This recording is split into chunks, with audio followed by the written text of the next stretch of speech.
Assalamualaikum warahmatullahi wabarakatuh. Saya Muhammad Zaki Haryadi, NPM 19044. Ini adalah merupakan presentasi tugas 2 mata kuliah perancangan arsitektur 2, yang mana tugasnya adalah melakukan perancangan galeri seni. Langsung saja kita mulai untuk presentasinya. Yang pertama kita akan melakukan analisis tapak terlebih dahulu. Yang terdapat 11 elemen yang harus kita analisis. Yang pertama adalah lokasi. Untuk lokasi, saya terletak di Jalan Khatib Sulaiman, Lolong Belanti, Kecamatan Padang Utara, Kota Padang, Sumatera Barat. Ini adalah posisi site-nya, dan ini adalah Jalan Khatib Sulaiman, dan ini adalah Jalan Belanti Raya.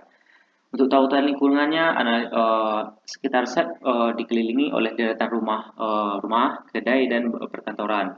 Site juga dikelilingi oleh pusat perkantoran provinsi, dan di sekitar site juga terdapat tempat-tempat fasilitas yang sangat mendukung, dan site juga merupakan dari tempat yang strategis yang dimana terdapat adalah sebelah utara, sebelah selatan dan Masjid Raya Sumatera Barat, utara Transmart, Rumah Sakit Hermina, uh, Dinas Koperasi, PKM Sumbar, Balai Besar, Balai Besar Wilayah Sumbar, dan DLH Sumbar.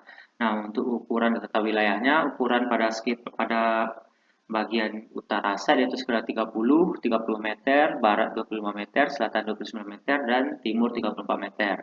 Site memiliki luas total 600 meter persegi yang terletak di pusat kota dan pada kawasan perdagangan dan jasa sesuai pada Perda Nomor 4 Tahun 2012 tentang RT/RW Kota Padang pada paragraf kedua pasal 69. Selanjutnya kita masuk kepada peraturan. Untuk peraturannya adalah peraturan GSB, KDB, dan KLB. Untuk GSB-nya sendiri ada 11 meter dari tepi Jalan Khatib Sulaiman ke site yang rumusnya ada setengah kali lebar jalan tambah 1, yang dimana lebar jalan Khatib Sulaiman sendiri 20 meter, kita dapatkan GSB-nya 11 meter. Nah, untuk jalan Belanti Raya adalah lebarnya 6 meter, kita masukkan ke rumus tadi dan kita dapatkan untuk GSB-nya 4 meter, dan ini adalah jarak site yang akan kita bangun.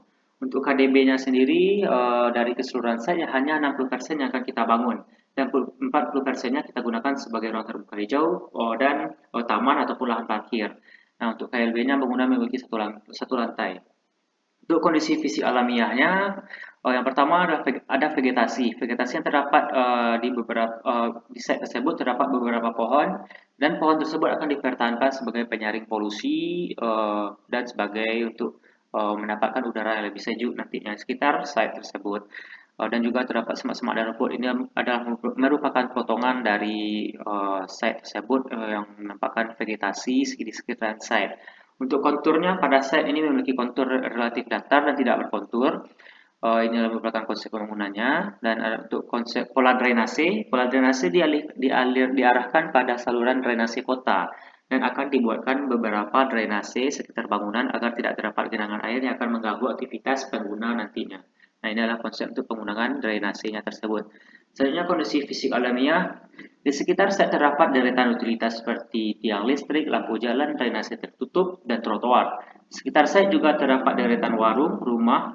Untuk akses jalan, ada ruas jalan utama Jalan Khatib Sulaiman dan jalan lingkungan Jalan Meranti Raya. Selain itu, juga terdapat beberapa plek nama dan beberapa rambu-rambu lalu lintas. Untuk sirkulasi kendaraannya, sirkulasi pada sekitar site terdapat dua jenis jalan, yaitu adalah Jalan Khatib Sulaiman dan Jalan Khatib Sulaiman, yaitu jalan dua jalur dua arah untuk Jalan Khatib Sulaiman, dan satu jalur dua arah untuk Jalan Belanti Raya. Untuk jalan masuk ke site melalui Jalan Khatib Sulaiman, nah, kita menggunakan pintu masuknya site di sekitar sini. Nah, untuk sirkulasi pejalan kaki terdapat trotoar yang ada di bagian timur site dan juga menjadi akses masuk ke dalam site bagi pejalan kaki maupun kendaraan bermotor. Sirkulasi lainnya berada di seberang Jalan Khatib Sulaiman. Selanjutnya untuk utilitas sekitar site terdapat tiang listrik dan lampu jalan di sepanjang jalan di sekitar site, dan juga terdapat trotoar dan akses drainase tertutup. Untuk panca inderanya ini merupakan penglihatan jika kita melihat dari dalam site. Ini merupakan pemandangan yang cukup bagus jika kita lihat dari dalam site yang ditujukan oleh tanda panah dan tanda plus tersebut. Dan untuk yang tanda minus itu pemandangannya agak kurang menarik. Untuk pemandangan dari luar site-nya, dari luar site dapat kita lihat jelas jika kita melihat dari Jalan Khatib Sulaiman dan Jalan Belanti Raya.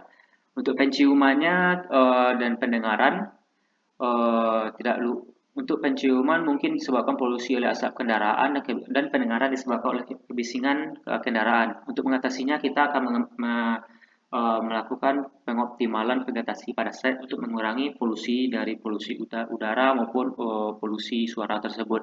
Nah, kita akan memaksimalkan vegetasi pada site untuk pengurangan polusi tersebut. Seperti inilah contohnya untuk peletakan vegetasi tersebut. Selanjutnya untuk iklim. Untuk iklimnya saya beriklim tropis dengan kelembaban 80%, indeks UV sangat tinggi, dan suhu di lokasi pada siang hari sekitar 25 derajat sampai 30 derajat Celcius dan pada malam hari 23 sampai 26 derajat Celcius.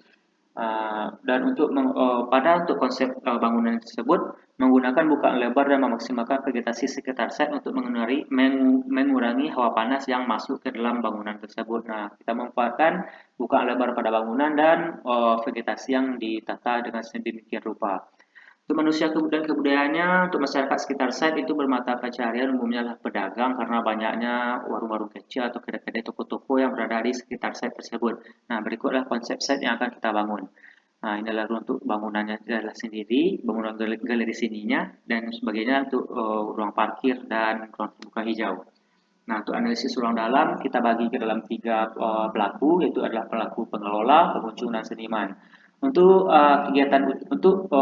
Kelompok kegiatannya kita bagi tiga juga. Dan yang pertama adalah kegiatan utama, yaitu kegiatan inti pada bangunan tersebut. Yang kedua adalah kegiatan penunjang sebagai kegiatan pendukung dan memperlancar edukasi pada galeri tersebut. Yang ketiga adalah kegiatan pelengkap yang untuk mengatur dan melayani kegiatan utama yang dan penunjang dalam bangunan tersebut.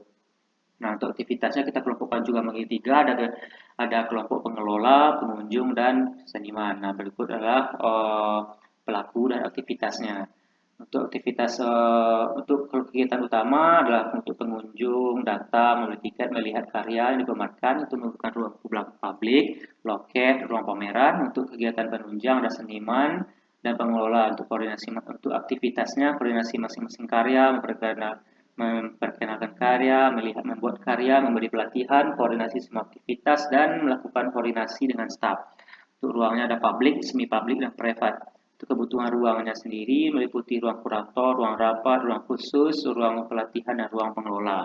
Selanjutnya ada untuk kegiatan pelengkap untuk pengunjung, seniman, dan pengelola. Aktivitasnya meliputi datang dan berkumpul, membaca buku, buang air, menitip barang, mencari informasi, untuk pengontrolan, kebersihan, dan lain-lain. Untuk sifat ruangnya tidak bisa kita lihat public dan private. Untuk kebutuhan ruangnya adalah lobby, perpustakaan, toilet, tempat penitipan, lobby, ruang keamanan, ruang kebersihan, ruang kontrol, dan lain-lainnya. Nah, berikut adalah alur dari pelaku dalam bangunan tersebut untuk pengunjung, pengelola, dan seniman. Nah, untuk besaran ruang kita dapat untuk ruang untuk pengunjung kita membutuhkan untuk aktivitasnya membeli karcis, berkumpul, melihat karya, membaca, buang air dan buang air. Untuk kebutuhan ruangnya adalah parkir, loket lobby, pameran, pustakaan, toilet. Untuk kebesaran ruangnya masing-masing, toilet 4 meter persegi, lobby 21 meter persegi, ruang pameran 200 meter persegi, pustakaan 60 meter persegi, dan toilet 3 meter persegi. Untuk ruang pengelola, untuk aktivitasnya adalah datang dan parkir, berkumpul, pengawasan untuk keamanan, buang air, menyimpan peralatan. Untuk kebutuhan ruangnya adalah ruang parkir, pengelola atau ruang rapat, ruang kontrol, toilet, dan gudang. Untuk masing-masing besarannya, ruang pengelola 50 meter persegi, kontrol 9 meter persegi, toilet 3 meter persegi, dan gudang 9 meter persegi. Untuk seniman itulah untuk aktivitasnya datang, membuat karya, memajang karya, briefing, atau buang air. Untuk kebutuhan ruang dan besarannya meliputi ruang workshop 200 meter persegi, ruang pengelola atau ruang rapat 50 meter persegi, dan toilet 3 meter persegi. Nah, berikut adalah untuk layout ruangnya. Untuk layout ruangnya, untuk loket 4 meter persegi, lobby 21 meter persegi, ruang pameran 200 meter persegi. Ini adalah merupakan untuk ruang workshop pribadi dari seniman tersebut untuk ukuran minimalnya. Jarak sekitar 3 meter atau 2,7 meter. Nah, untuk ruang kepala dan ruang pengelola seperti ini sekitar 50 meter persegi. Dan untuk ruang kontrol 9 meter persegi, ruang kebersihan 3 meter persegi, pustaka 60 meter persegi, dan toilet untuk masing-masing toilet perempuan dan pria 3 meter persegi. Untuk patokan pengukurannya saya menggunakan melihat buku dari Julius dan kawan-kawan. Untuk zoning ruangnya berikut kita lihat. Untuk pembagian ruangnya ada ruang loket, ruang pameran, lobi, perpustakaan, toilet, dan tempat penitipan itu dikategorikan dalam ruang publik, ruang workshop semi publik, dan ruang pengelola, ruang rapat, pos keamanan, dan ruang kontrol dan ruang kebersihan kita masuk ke zona privat. Nah, berikut adalah untuk bubble diagramnya. Kita masuk ke lobi berhubungan langsung dengan pustaka, berhubungan langsung dengan pengelola, berhubungan langsung dengan gudang, dan ruang kontrol pustaka berhubungan langsung dengan ruang pameran atau workshop. Nah, berikut dengan toilet. Itu garis putus-putuslah untuk hubungan tidak langsung atau agak jauh. Berikut kita lihat matriks ruangnya yang dapat kita lihat bagaimana hubungan langsung dan tidak langsung atau tidak ada hubungannya dari masing-masing ruang tersebut. Nah, selanjutnya untuk preseden, saya menggunakan 3 jenis preseden. 3 preseden yang saya ambil. Yang pertama adalah di Galeri Clear Property Office yang dirancang oleh Papa Kristo Arsitek. Yang kita lihat denahnya yang sangat menarik. Terdapat bentuk geometri pada denahnya. Kemudian adalah preseden Kimball Art Museum karya Louis Kahn yang menggunakan perpaduan persegi, dan kemudian ada preseden dari arsitektur pavilion dari GMC Arsitek. Nah, saya mengambil konsep dari denah tersebut yang saya kembangkan untuk konsep tapak yang saya dapat. Nah, setelah saya kembangkan, saya mendapatkan eksplorasi bentuk seperti ini. Namun setelah saya cocokkan dengan site, namun setelah saya pakai ini kurang sesuai dengan site, namun saya cocokkan dengan site-nya jadi seperti ini. Dan ini adalah untuk bangunan dari galeri seni tersebut. Dan ini adalah untuk selebihnya adalah untuk ruang terbuka hijau, parkir, dan landscape-nya. Nah, berikut kita masuk kepada tugas utama. Untuk tugas utamanya ini adalah site plan, masuk dari jalan Khatib Sulaiman, parkir motor di sebelah selatan, dan parkir mobil sebelah utara. Sebelah utara. Untuk ruang masuk di sini, ruang masuknya di sini. Nah, berikut adalah untuk block plan dari dari bangunan tersebut, dari rancangan tersebut. Dan inilah denah kita. Untuk denahnya masuk dari sini, ini pintu masuk, loket. Kita sudah loket tempat penitipan atau lobby akan bertemu langsung dengan ruang baca atau pustaka. Dan di sini adalah ruang pamerannya. Di sini toilet, dan di sini adalah ruang pengelola. Memiliki luas 19 kali 21 meter dengan luas keseluruhan 359 meter persegi. Berikut adalah potongan. Untuk potongannya, tinggi dari tanah ke elevasi lantai sekitar 80 cm, kedalaman pondasi sekitar 120 cm, dan tinggi dari lantai ke plafon itu adalah sekitar 3,5 meter. Nah, untuk tinggi keseluruhannya ada sekitar 6,5 meter. Nah, berikut adalah tampak depan dan tampak belakang. Nah, berikut adalah untuk tampak kanan. Berikut adalah tampak kiri. Dan berikut adalah perspektif interior dari galeri seni tersebut. Nah, ini adalah gambar perspektif eksterior dari galeri seni yang saya bikin. Nah, untuk selanjutnya ini adalah exploded axonometric. Nah, dapat kita lihat beginilah untuk bagian lantai, ini bagian dinding, atap. Nah, ini juga atap menggunakan rangka atap baja dan dak beton sedikit. Hanya sekian presentasi dari saya mengenai tugas 2 dalam melakukan perancangan galeri sini. Saya Muhammad Zaki Haryadi, NPM 19044. Terlebih dan terkurang saya mohon maaf. Assalamualaikum warahmatullahi wabarakatuh.